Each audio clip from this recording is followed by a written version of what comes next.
खबर आगरा से है। सांसद रामजीलाल सुमन फिर से हाउस अरेस्ट। एटा में अंबेडकर की प्रतिमा तोड़े जाने के विरोध में एटा कलेक्ट्रेट पर था धरना। पुलिस के रोकने पर सांसद ने कहा कि गोली मरवा दो, जेल भिजवा दो, हम कोई अपराधी नहीं है। अपराधियों के साथ पुलिस मित्रवत व्यवहार करती है और मेरे साथ आतंकवादी जैसा। डीआईजी अलीगढ़ के कहने पर सांसद को रोका गया। पुलिस का बार बार का यही नाटक। अपराधियों पर कार्रवाई नहीं, हमें रोका जाता है। रामजीलाल सुमन के आवास पर भारी संख्या में पुलिस बल तैनाती। आज एटा जिला मुख्यालय पर समाजवादी पार्टी द्वारा आयोजित धरने में हमें शरीक होना था, शामिल होना था। अनावश्यक रूप से एटा पुलिस के अनुरोध पर आगरा की पुलिस ने हमें नजरबंद कर दिया। और ये कोई आज नजरबंद नहीं कर रहे हैं। 3 महीने से लगातार हमारे साथ ही व्यवहार हो रहा है जैसे मैं कोई आतंकवादी हूँ, नक्सलवादी हूँ। इन लोगों का लोकतंत्र में कोई विश्वास नहीं है। अभी 25 जून को इन लोगों ने जलसा किया था कि इंदिरा गांधी ने आपातकाल लगाया, इंदिरा गांधी ने आपातकाल लगाया। ये बात सही, हम जेल गए थे, लेकिन ये अघोषित आपातकाल है। लोकतांत्रिक संस्था को नष्ट किया जा रहा है, व्यक्ति की आजादी पर लगाम लगाई जा रही है। आप अपने दिल की बात नहीं कह सकते, मन की बात नहीं कह सकते। तो हम जाना चाहते थे, आज एटा नहीं जाने दिया। और 3-4 मुख्य बातें थी। झगड़ा क्या है? झगड़ा ये है कि हमारे सामने कोई अगर समस्या है, पुलिस अगर उसका गुणदोष पर निदान नहीं करती है तो तनाव पैदा होता है। 3 चीजें थी।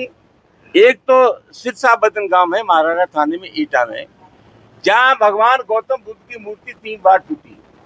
इन्होंने क्या शॉर्टकट निकाल लिया है कि जहां भगवान गौतम बुद्ध की मूर्ति टूटती है या डॉक्टर अम्बेडकर की मूर्ति टूटती है, नई मूर्ति ला करके लगा देते हैं। हमारा क्या कहना है? हमारा कहना यह है कि इन मूर्तियों के टूटने के बाद अगर कहीं से आपने सख्त कार्रवाई कर दी होती तो उसका संदेश जाता और इस आशय की घटनाओं की पुनरावृत्ति नहीं होती। ये लचर व्यवस्था है।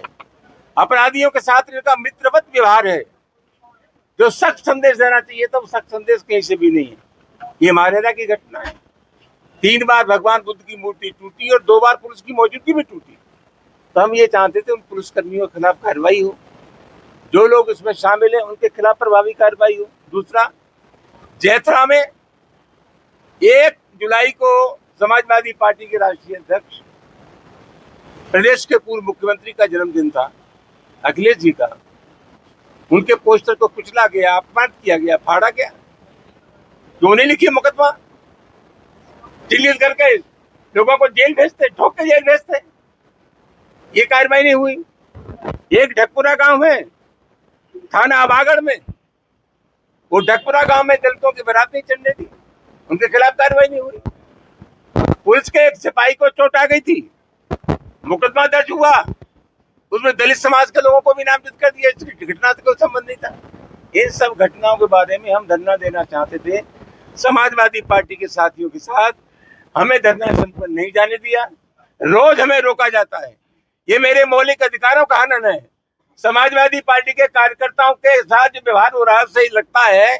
हमने ये भी कहा कि हमारी पार्टी पर आप बैन लगवा दीजिए। अगर राष्ट्रीय अध्यक्ष का अपमान होगा तो हम चुपचाप बैठेंगे। अगर दलितों पर अत्याचार होगा तो हम चुपचाप बैठेंगे। समाजवादी पार्टी का ये धर्म है कि समाज के किसी भी वर्ग पर अत्याचार होता है, अन्याय होता है, तो पार्टी के कार्यकर्ता ताल ठोक करके ये कह दे कि हम अन्याय बर्दाश्त नहीं करेंगे। यही राजनीति और यही राजनीतिक धर्म है। उसका भी निर्वाह हमें नहीं करने दे रहे।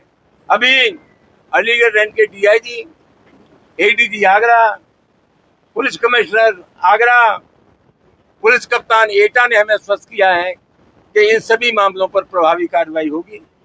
1 हफ्ते का हमें समय दिया है, हम देखेंगे। अगर 1 हफ्ते में कार्रवाई नहीं हुई तो फिर आज जनतंत्र में संघर्ष करने का जो तरीका है उसका फिर इस्तेमाल करेंगे।